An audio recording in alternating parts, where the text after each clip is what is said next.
As far north as Marauder's Arch, as far south as Booty Isle, as far east as Ruby's Fall, and as far west as Mermaid's Hideaway, Pirate Talk Radio proudly presents the most in-your-face Sea of Thieves podcast on the waves. And now, broadcasting from his mother's basement, the biggest idiot to ever pick up a cutlass, your host, Davrim.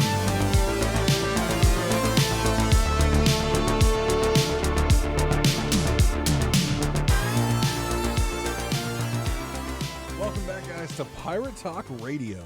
This is episode 74. I am Davrim, and I hope everyone is doing very, very well.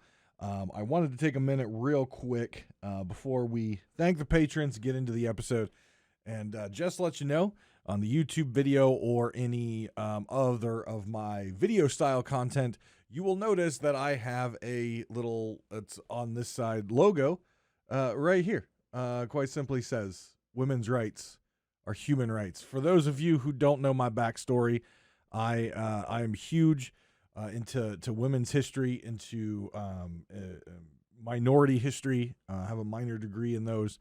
And I'm all about treating people the way you want to be treated, treating everyone equally.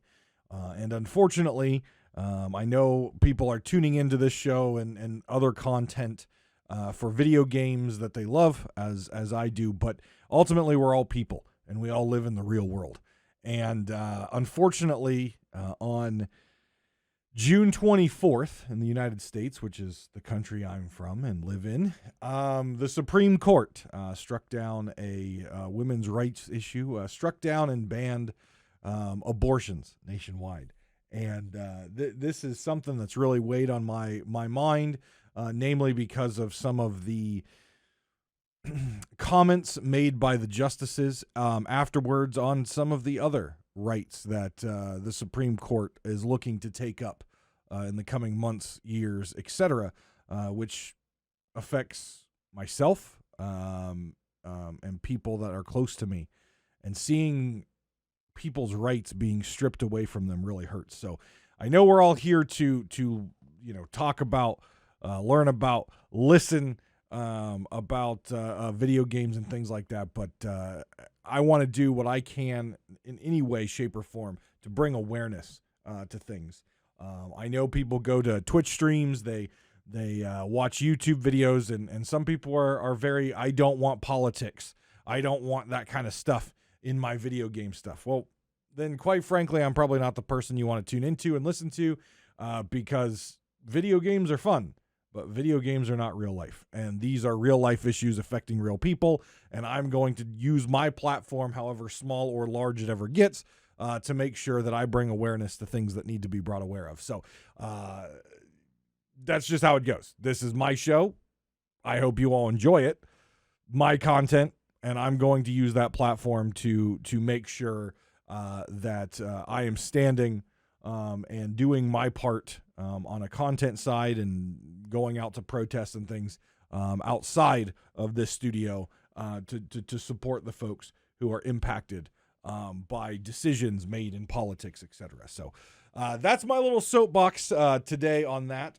So again, thank you for bearing with me on that. And we'll get into Sea of Thieves now, which is what you're all here for. So let's start with thanking the patrons. We have a new patron this week, Lane. Thank you very much for joining the patron community as a core commander, and also thank you, Regis Stella, another patron as well. If you would like your name listed on the podcast, and if you would like to financially contribute to the show that you can also obviously enjoy free, you can go over to patreon.com/DavrimTV, and there's a variety of different tiers that you can sign up to support the show financially. But thank you both to Lane and Regis Stella for being patrons of the show and supporting this content financially. I appreciate it very, very much. Sea of Thieves news. We've got some news. Patch did drop, kind of a little maintenance patch. Based on the notes that I already had to talk about today, I don't envision having time to really dive into the patch.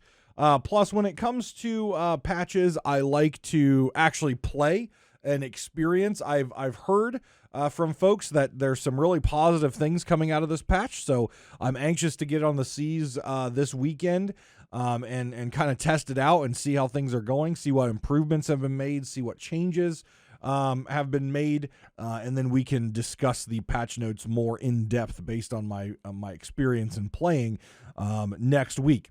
But as far as some other items, there are Twitch drops coming up. Now, I'll remind you again next week on next week's episode, but Twitch drops begin on July 1st and go through the 4th, and they will start the Twilight Hunter ship set.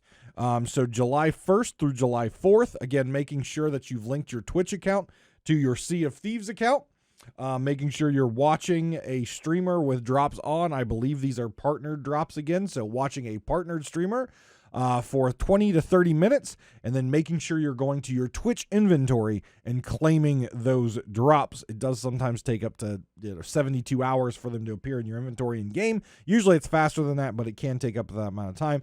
But as long as you've watched it, you've linked your account, and you've claimed it during the drop period, you will be able to get those in game. And if you don't, you can obviously open a support ticket with the evidence that shows you did what you needed to do.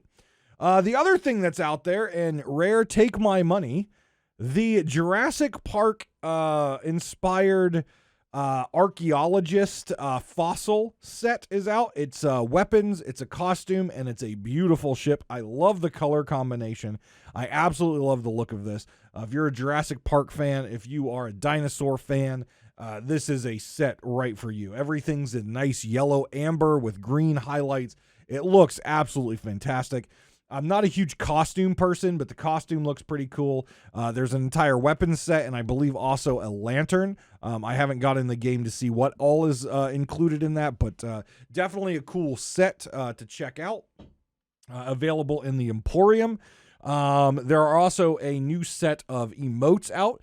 This is, summertime, so usually, we usually have the Summer Olympics during this time if it's a Summer Olympic time frame. So there is an entire new emote bundle around like sports, like running and things like that, along with some other kind of fun and goofy emotes like the drag queen death drop emote, which is kind of cool. And of course, there's always the free emote. So make sure you go to the Pirate Emporium and at least pick up your free emote, which is also kind of funny. It's like throwing a tantrum. It's actually a really good designed emote. So that's kind of the cosmetics and the news that's kind of coming up. But the other piece of news that I don't hear a lot of people talking about, but I am super hyped about, Rare's story team hired a new person. It was announced on Twitter. The person's name is Richard Dinnick. Richard Dinnick. Now, you might not know that name. I don't necessarily know that name, but what we need to look at is the repertoire or the background that Richard brings to the story team. We all know the story team under Mike Chapman is absolutely fabulous. Regardless of how we feel about the implementation of the adventure, the story that has been driven is quite good. We've got the Tall Tales. We've got the Pirate's Life. The story team of Sea of Thieves is incredible. They're awesome. They always have some wrenches to throw in there, some turns and twists that we're not expecting. So adding to an already stacked team, Richard is an absolutely amazing and a great pickup for Rare. Now, again, you have no idea probably who he is, but here are some things. Here's some companies. Here's some IPs that he's worked with. Lucasfilms. If you don't know who Lucasfilm is, you've been hiding under a rock. That is who makes Star Wars. Aftershock, the BBC, Legendary, Disney, Penguin, Titan, and some of the books and comics he's done is absolutely ridiculous. Thunderbirds Go, it's a TV show by Amazon. And he's got several other television and film as a producer over many, many years. You've got television shows that are in development right now, like Surface Tension, Missing Pieces, Dance of the Underworld. Just some really cool stuff that he's working on right now. Now, when you get into the comics and graphic novels that he's worked on, some of those IPs are crazy. Robin Hood. He did a graphic novel comic of young Robin Hood. Lost in Space, another big IP out there. Doctor Who, for those Whovians out there. He worked on graphic novels for Doctor Who, the 7th Doctor, the 13th Doctor, the 12th Doctor. He's worked on the IDW Doctor Who comic book, Doctor Who Adventures, issue 191. Doctor Who short stories and books. Sherlock Holmes is an IP he's worked with. Stargate, SGU, is another IP that he's worked with. A lot of Doctor Who on his repertoire on there. He's done audio dramas for Stargate, Doctor Who, Robin Hood, Sherlock Holmes. Just an absolutely long list of IPs that this man has worked on across many genres, from fantasy to sci-fi, just all over the place. If you want to know more about Richard, you can go to richarddinnick.com. And you can see all of the different things that he has worked on over the years. And just, I'm super excited to see what Richard brings to the table here. He posted on June 21st that he was announced as a senior narrative designer for Sea of Thieves. So absolutely awesome pickup from Sea of Thieves. He obviously has background with things like Disney, so Pirates of the Caribbean is in there. I've already called that some of this Flameheart storyline is inspired by one of Mike Chapman's favorite IPs, Star Wars.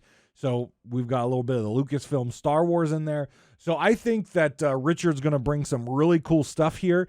Now, whether he's working on the actual game itself, or if he's going to be working on books or comic books, who knows? We'll find out what he's going to be working on. But at the end of the day, this is a huge pickup for Rare, and a great storyteller with a very long history of working with amazing companies and great IP. So I'm really looking forward to what Richard can bring to the team and seeing how he can kind of shape the story of Sea of Thieves.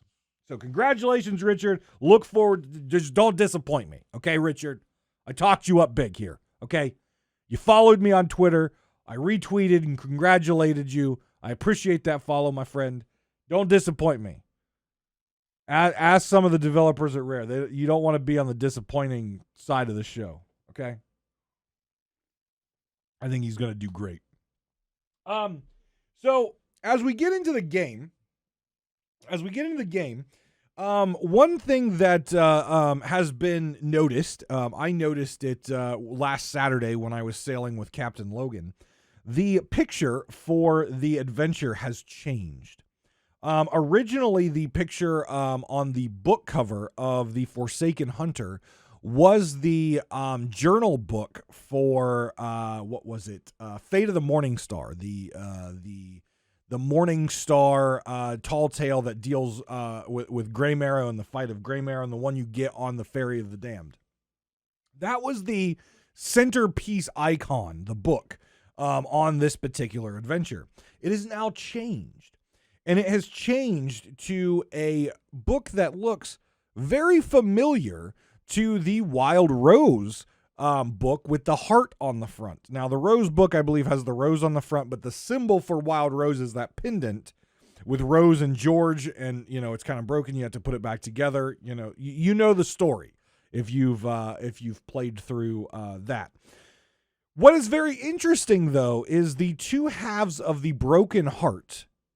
One half is Wanda, and the other half is another mask, what appears to be female, with some very defining features on the mask that we saw in the adventure number 2, I believe, when they brought the forts out, the ghost forts, the second version, when you have to go to the forts and rescue the Golden Sands inhabitants.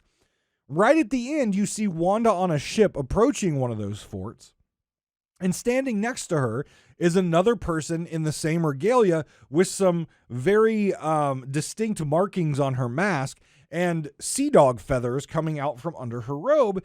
And it looks very much like Amaranta, which has disappeared from the Sea of Thieves for quite some time now, and was one of the people who helped run the Sea Dogs, the Sea Dog Arena, with DeMarco and Lassetti.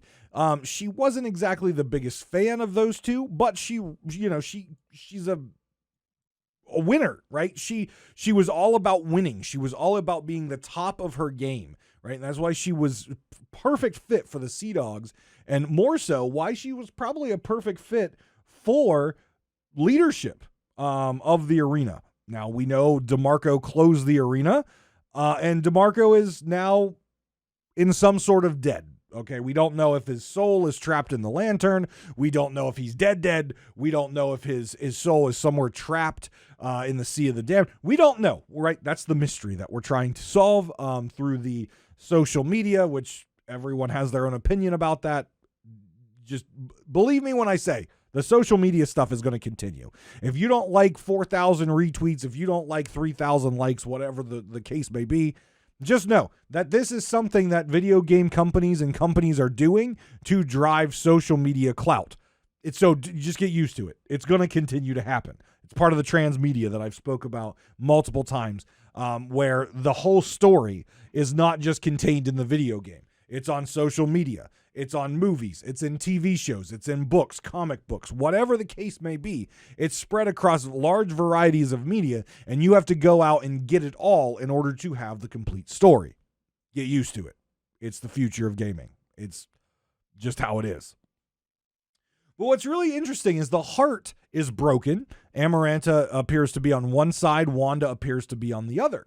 Now, a lot of folks believe that the adventure is going to start tying into the mystery at some point, and maybe this is the first one that we're going to see that on.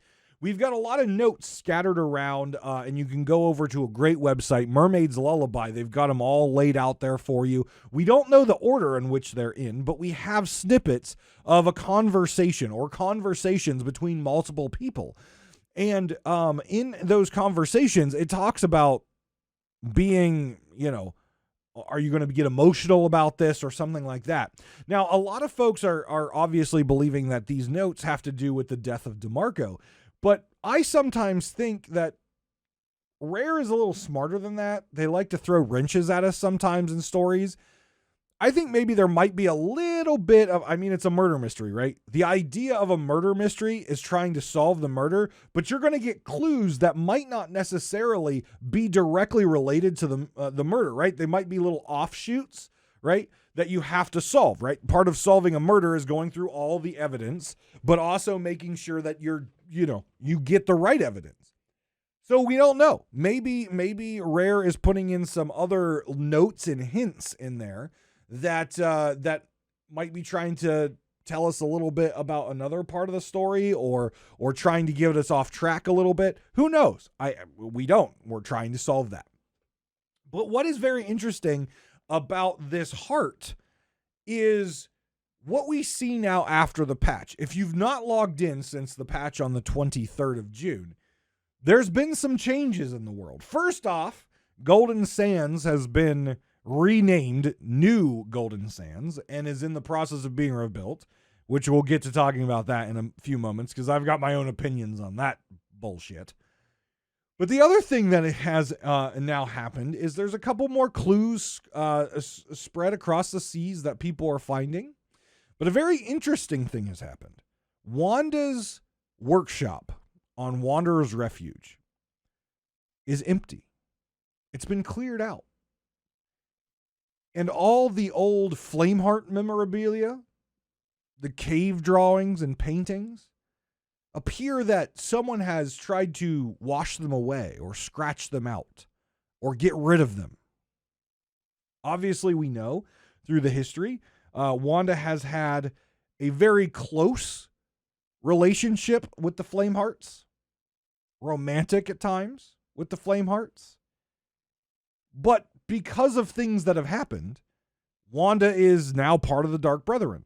and is against the Flamehearts, to our knowledge, appears to be, and has no love for the Flamehearts anymore. Or maybe just doesn't have love for the Flameheart Senior. Who knows? But what is interesting is some of those notes talk about being emotional over some sort of action. And a lot of people believe that maybe the murderer got a little emotional after talking about or planning the murder of DeMarco. Very possible. But what if maybe some of those notes might have been from Wanda to Amaranta? And maybe the person that's getting a little emotional over some of these things is actually Wanda. She spent a long time dedicated to the Flamehearts. Again, we don't necessarily know if all of those letters are necessarily pointed at the murder of DeMarco. Maybe there's some other notes that have gotten thrown in there. Or maybe a way to try to get you off the trail a little bit. Speculate, right? The whole murder mystery is just a plethora of content for different people out there who are big lore hounds and stuff like that. But it could also be that it's a note and Amaranta as a prime suspect in the killing of DeMarco is the one getting a little emotional about someone who, though she may not have got along with, was a sea dog, was a warrior in the arena, just like her. Someone who was close to her for a very long time working in the Sea Dog Tavern. Might be a little emotional for her if she's the one that killed it. Lots of different things to think about on those notes and a lot of different things to unpack. But what is clear is the book was changed from Grey Marrow to Wanda and Amaranta on a heart-shaped pendant that's broken. So to me, we're going to get a little bit of WandaVision here in this next adventure. But the other thing that Rare has tweeted is that they had a very, very interesting tweet that shows 3 figures. And it says the Forsaken Hunter, the hero of Golden Sands, Merrick, is missing. Right? On the 27th of June, so that's Monday, the trailer for the Forsaken Hunter, the next adventure, will be released. And then, of course, the Forsaken Hunter adventure releases later on next week, I believe Wednesday or Thursday. And there's 3 figures here. There's a Phantom, there's Duke, and then there is like a Reaper figure, right? Like a Death figure. And so what's interesting is the book, the last I looked, was Amaranta and Wanda on the pendant, the heart pendant broken. But in the, I guess I will call it the poster, the promo poster, Amaranta's not there. And Wanda's not there. And Mike Chapman himself today said that this adventure may be one of the biggest adventures as far as a story driver that they've put out, right? So a lot of things to unpack with this, and a lot of things that I think people should be excited about. And a lot of web weaving here that hopefully over the next week or two, we're going to be able to unravel a little bit more about the mystery of the death of DeMarco, a little bit more about this Wanda Amaranta relationship, a little bit more about what appears to be a growing, let's call it a cult, that Wanda has created, which we only know of 2, but which appear to be an all-female cult group. And Captain Logan, my buddy, I think has a great name for that, which is the Maidens of Sorrow. I think it's an absolutely fantastic name, especially if we're talking about Amaranta and Wanda. They both have a lot of sorrow with lost loves, Amaranta with the arena and with Wanda with the Flamehearts. There's a lot of lost love there. So Maidens of Sorrow, I think, is an absolutely fantastic name, and I hope that might be what they go with. It hasn't been announced, obviously. Maybe we'll find out. But I think there's a big web that's creating here, and a lot of people obviously have their own opinions about DeMarco. They have their opinions about what this adventure is going to bring. I don't know if we'll get all the answers. I don't even know if we'll get a fraction of the answers that we're looking for. But a lot of cool adventure stuff is on the horizon, I think, for Sea of Thieves. And I hope they're taking lessons from the feedback and the community outrage and the community cheering of the previous adventures, and they're making adjustments to future adventures. And I hope we're going to get away from the RNG, and we're going to get away from the required crew sizes that are just unfair for the current server stability as far as number of ships and how players play this game. I hope we're going to get away from that, because that's the feedback that the community has been providing. But we'll see. But I'm really excited to see where all this plays out. I'll be the first, and I've said it multiple times, I don't really follow this mystery too closely, aside from what people are releasing and other shows that I listen to. But really interesting stuff here, especially with that symbolism on that book. I really think that heart pendant breaking symbolism on that book is something that's going to be very important in the future here. I think it's going to be a telling thing for this, and I think it's going to play a big role in both the mystery and the adventure as we move forward. So I want to take a moment and clear up some stuff. I took some heat, which I'm used to that. All right, I'm used to it. I mentioned last week on last week's episode that Rare has a capitalistic money gaining opportunity here with captaincy if captaincy goes to the Emporium.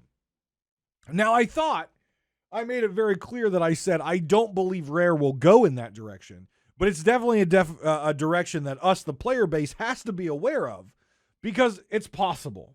It is possible. I was on sailing with Captain Logan, him and I, on our Saturday sail last week. And we got into a good, heated, nice discussion about this. And Captain Logan has been doing this for a long time. He loves Rare, as we do. He loves this game, as we do.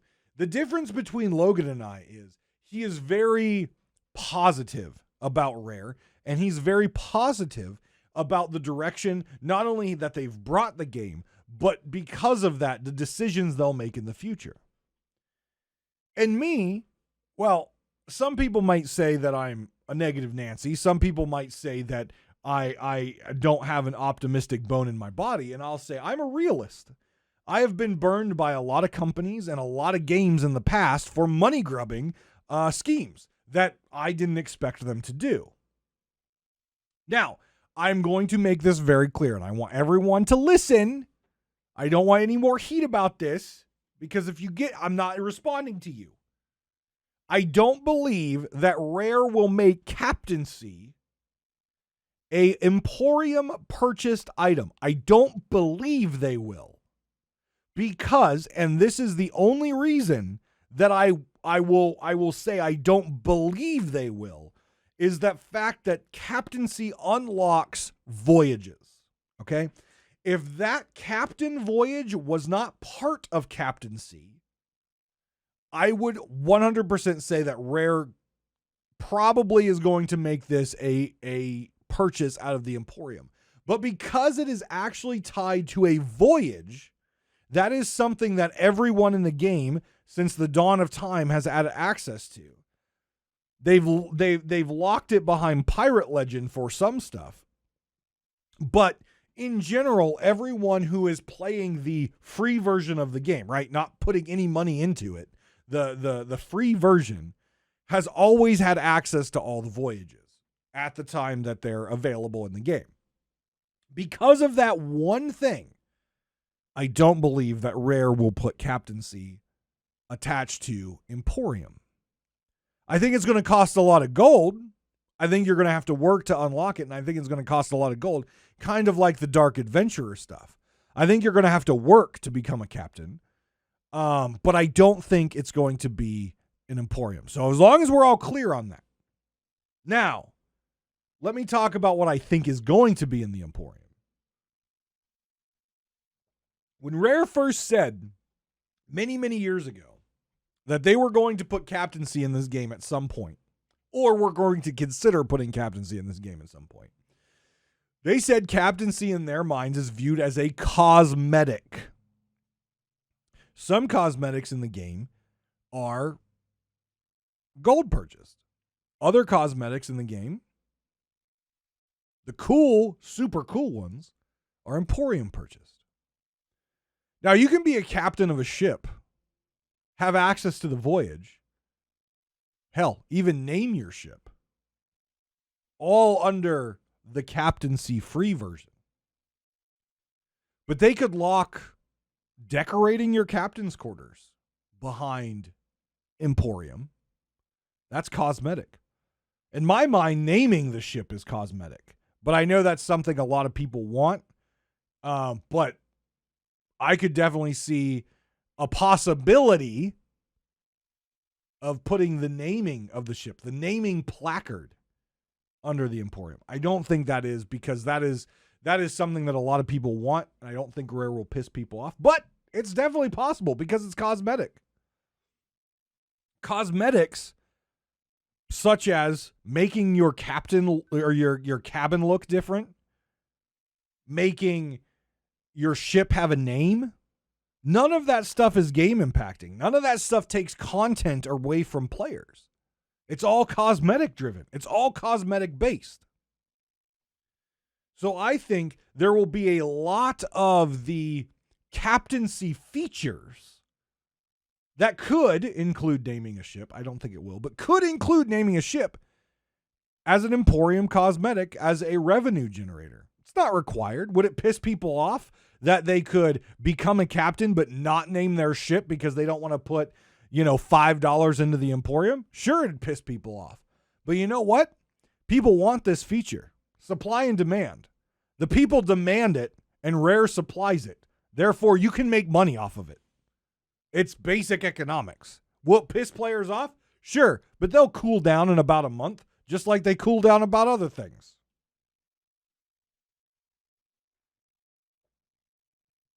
Players that, sure, and some players did actually leave for good, but players out there that said, oh, Sea of Thieves is dead, the arena's gone, I'm not playing this game anymore, they're still playing it.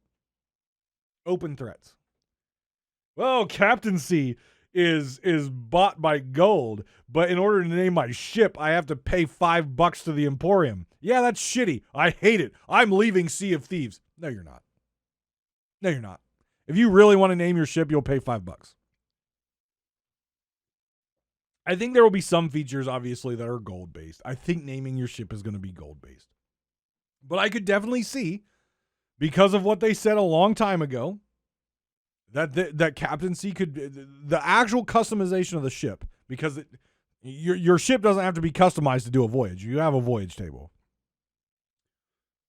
Could be locked behind Emporium.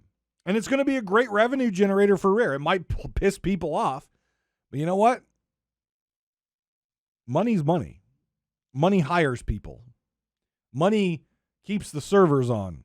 Money helps push development time in order to develop features, content, etc. I also heard the argument that captaincy is the core feature of Season 7. If captaincy is the core feature of Season 7 is going to be the most disappointing season out there. People will complain there's not enough content to do. People will complain there's not enough stuff to do. People are going to complain. Why? Because all that captaincy is cosmetics and apparently some sort of new voyage. So sure, there will be new voyages to do. I think captaincy is a highlight of Season 7, and it is the hype highlight of Season 7. It is the hype word that the community of Sea of Thieves wants to hear. They want to have it. We've wanted to have it for a while. And it's something that will excite non-Sea of Thieves players to come try out the game or come back to the game. It's the hype feature.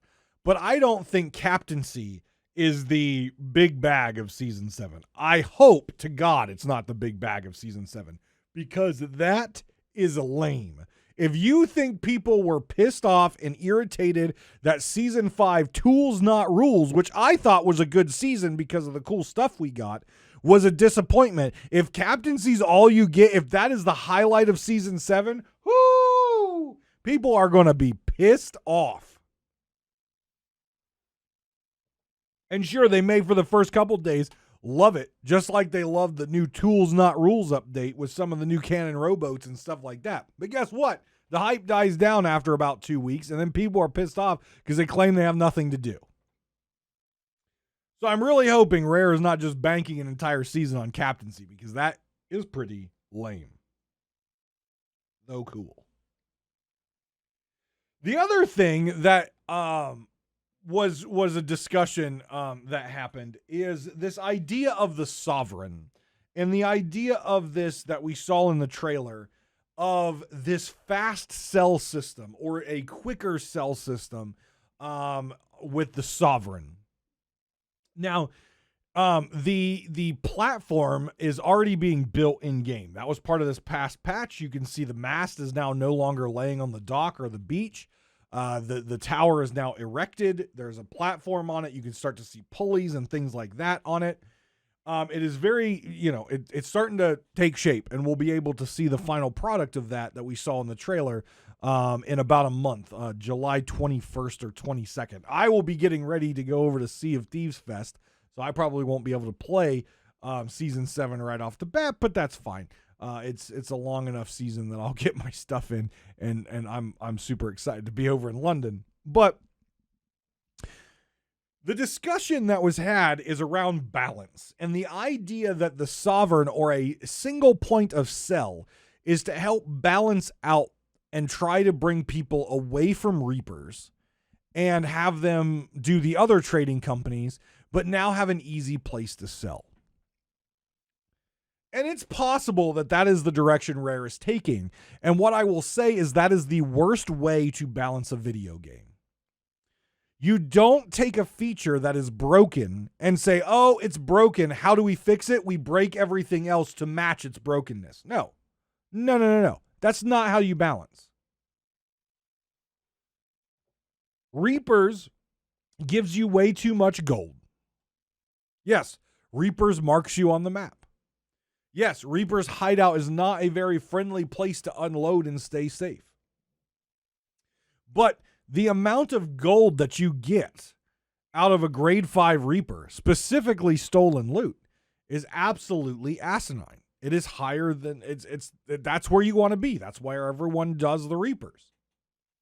But you don't counter that. You don't fix that by breaking everything else and making your trading companies useless, right? So let me give you an example.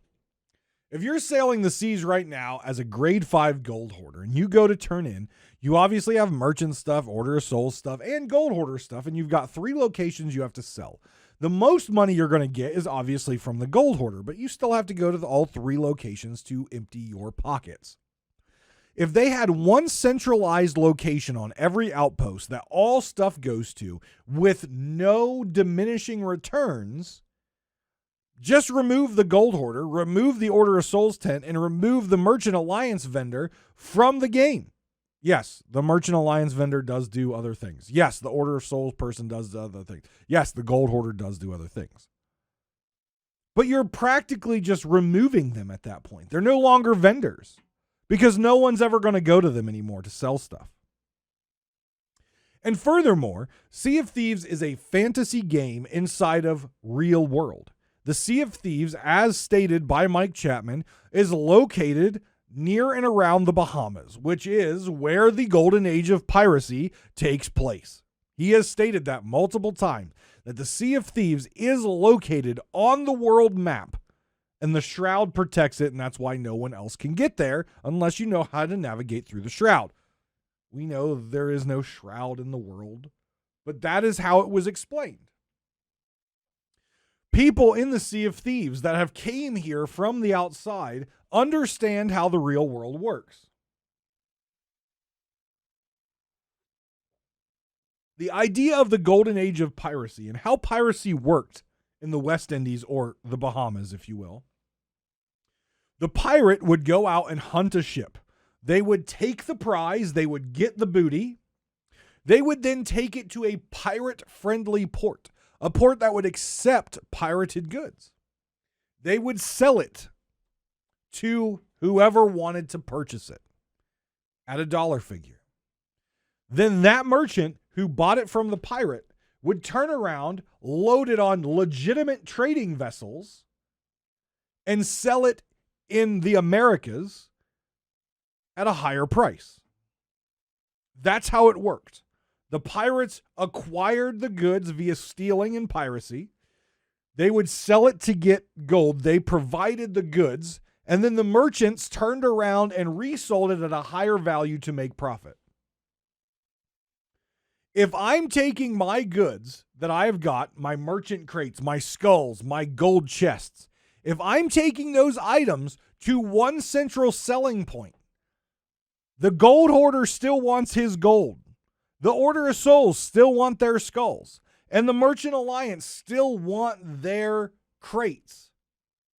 And I'm selling it to a single person who then has to resell it. The Sovereign is not a gold hoarder. The Sovereign is not a member of the Merchant Alliance. The Sovereign is not a member of the Order of Souls. They're then going to have to resell it to the gold hoarder, the Order of Souls, and the Merchant, and they want the profit. That's how it works. So the player who is selling the stuff to the Sovereign should not be getting the total high max amount of value for their items. Yeah, it's faster to sell to one person. 100% agree. But you should not get the max value out of it. It shouldn't work that way. It doesn't make any economic sense. Yes, it's a video game. Yes, it's a fantasy world. But this fantasy world takes place in the real world that had these economic systems established for many, many, many, many years. So these people who are coming to the Sea of Thieves are aware of them, have taken part in them, have seen the profits from them. The gold hoarder is all about greed. You think he's going to take an item from the Sovereign at a higher price than he can buy it from the players? Hell no, he's not. He's all about that money. So if their fix to the Reapers being OP is to add a Sovereign and you get max value out of your loot, that's not how you balance. That's not how you fix. And it makes zero economic sense in a game that's based in the real world with an economic system that we've studied for a long time. I think you should get a portion of what it would have been that if you sold it to the vendors as a convenience fee, say. Now, if you've got a grade 5 gold hoarder flag, you're going to get more. Maybe. You're not going to get max value. Because giving max value for those items, especially if you have an emissary flag up, is just making the actual members of those trade companies useless. Just put a single person on the map that sells all the voyages for everything, sells your crates, sells your cannonball crates, your fireworks crates, sells your commodities. Just put one entity on the map that does everything the Gold Hoarder Order Souls tent does and the Merchant Alliance tent does. Just put one person on the map that takes care of all the extra stuff and get rid of those entities. There are 4 regions of the map. There are 3 of these entities per region. If you just got rid of them by adding the Sovereign and one other entity, you're cutting down the entities on your server by at least 2 per island. So that's 8 entities that you're cutting. There you go. But that doesn't make sense. It doesn't play into the story. It doesn't play into the feeling that these outposts are live economic structures in the Sea of Thieves. So I hope that's not what they do. If they want to balance it, what they need to do is turn down Reapers. They need to nerf the amount of profits you get from Reapers to a point where people start to do the other trading companies more often. That's what you do. That's how you balance. If you want more gold hoarders, merchants, and Order of Souls and less Reapers, turn down the Reapers until the other populations go up. That's how you balance. You don't take one broken thing and you break the other ones equally. You don't do it. Will the Sovereign take Athena loot?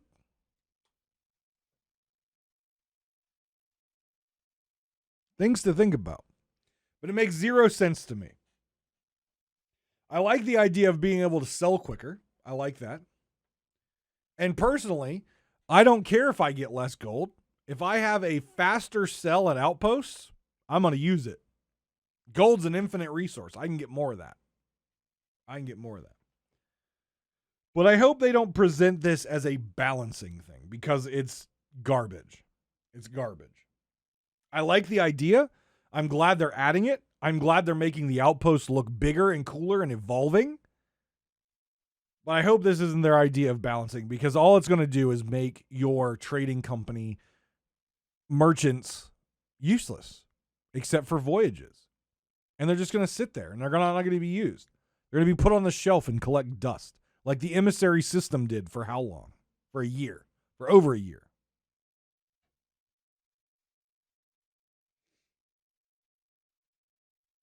So we talked about earlier the Golden Sands being restored.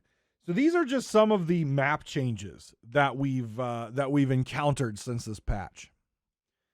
And I mentioned how I didn't like how they did the Golden Sands repair. And I'll tell you why. Does it look battle torn? No, it doesn't. Can you see some visible differences between what Golden Sands was and now? Sure. The ensign's down. There's a ladder here. Some of the wood on the buildings is out of place. There's some trees knocked down.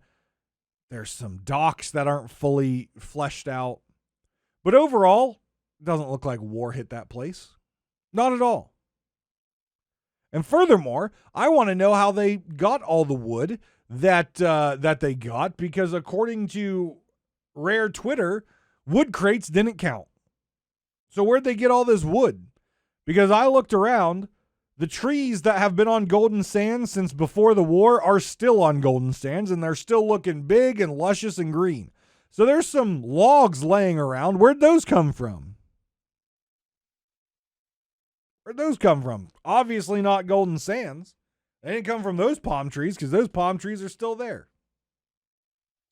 Now, they did say they're going to continue to evolve new Golden Sands, but I think they missed the boat on this one. I think they missed the boat on the redesign of Golden Sands. It needed to look more destroyed. It needed to look more damaged. They could have done some things to make it look better.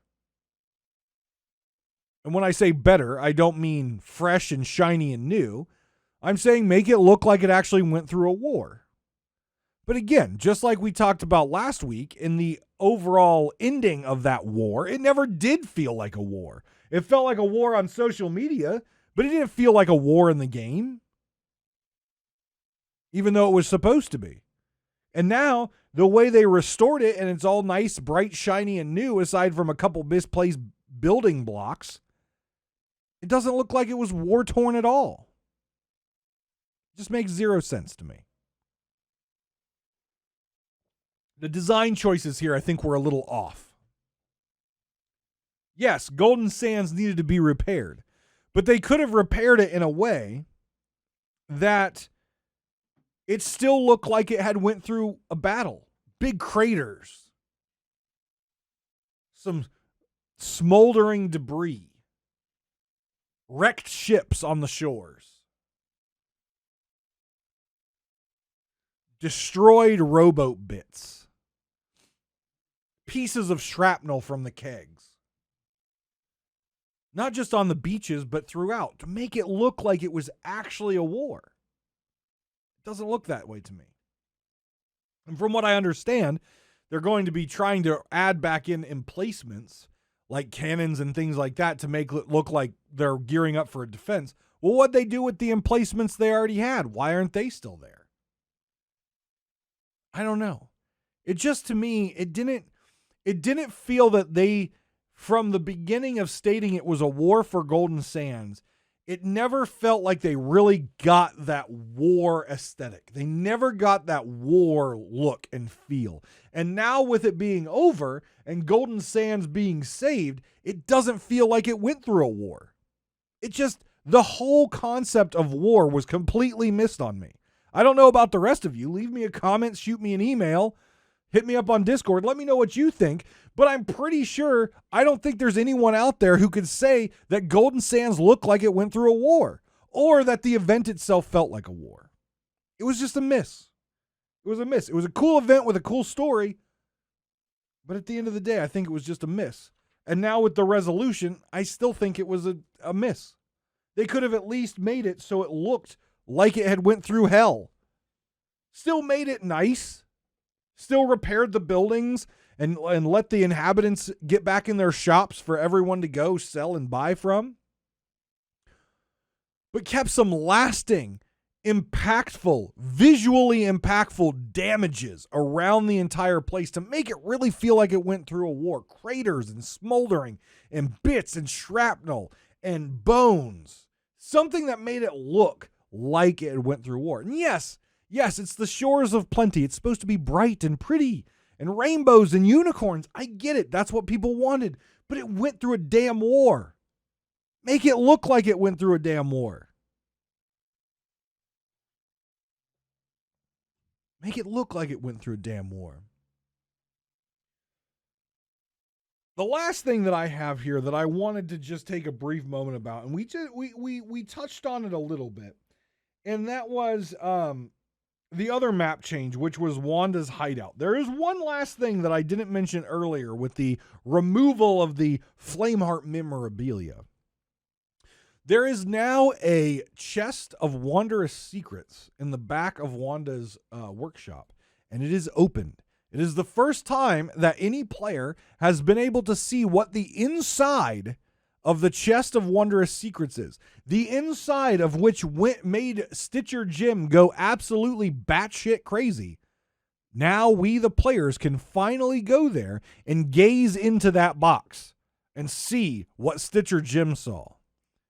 And maybe understand now why the Reapers were trying to collect these boxes during the very first adventure. The box is sitting there looking all black and glowy and ominous.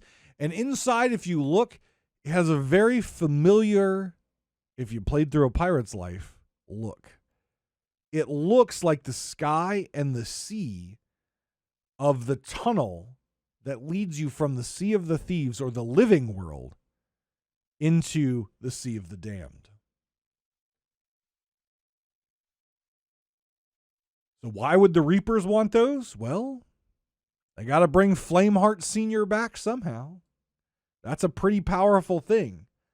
If that, in fact, is a tunnel to the Sea of the Damned, think about the potential power play that those boxes represent.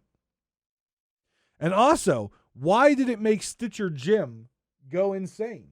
Lots of questions that aren't answered yet, but something really cool that we have not had the opportunity to see. I haven't ever even seen a box of wondrous secrets in my years of playing, let alone now that we get to see inside of it.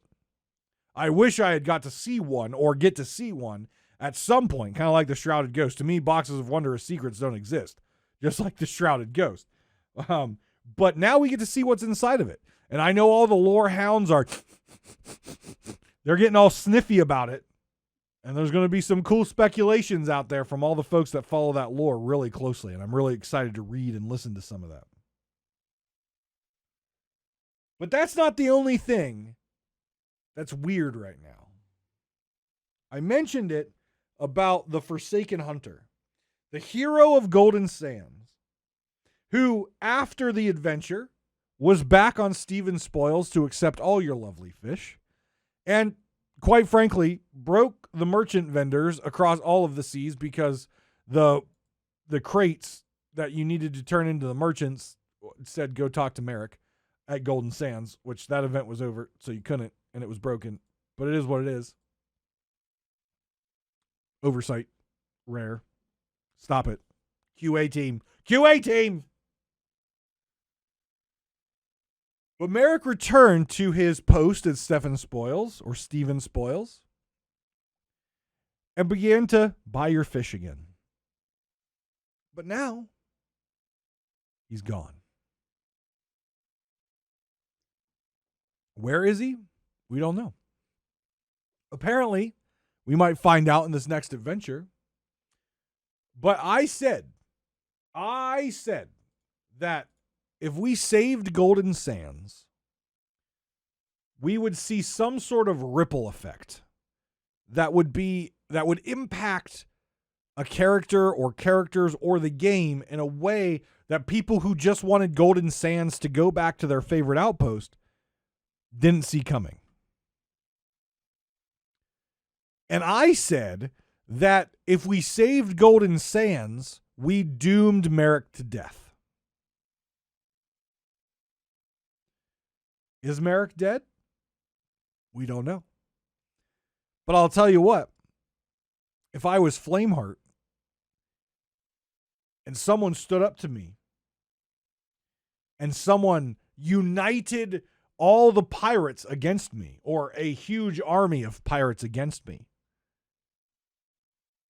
and won the battle for Golden Sands, I'm pretty sure I'd want to take out the person who instilled that much courage and that much willpower into his followers. I would want to get rid of him because that is a powerful man that I would have to contend with in my future endeavors.